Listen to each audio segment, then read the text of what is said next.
بسم اللہ الرحمن الرحیم۔ حدیث مبارکہ۔ رسول اللہ صلی اللہ علیہ وسلم کا ارشاد ہے کہ حسد صرف دو باتوں میں جائز ہے۔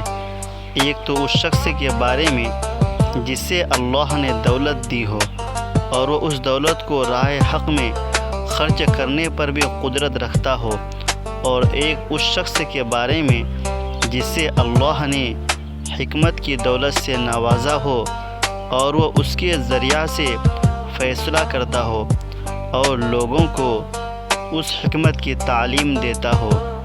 یہ حدیث نمبر 73 ہے۔ حضرت امام بخاری رحمۃ اللہ علیہ اپنی کتاب بخاری شریف میں اس حدیث کو نقل کیے ہیں اور پوری امت تک پہنچانے کی کوشش کی ہے۔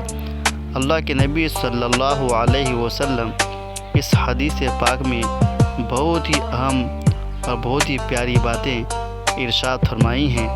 اللہ کے نبی صلی اللہ علیہ وسلم نے دو باتوں میں حسد کو جائز قرار دی ہے۔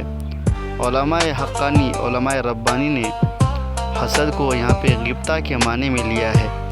غبطہ اس چیز کو کہتے ہیں کہ کسی بھی چیز کے بارے میں رغبت پیدا ہو، اس چیز کے معنی میں لیے ہیں۔ حضور پاک صلی اللہ علیہ وسلم نے حسد دو چیزوں میں جائز قرار دیا ہے۔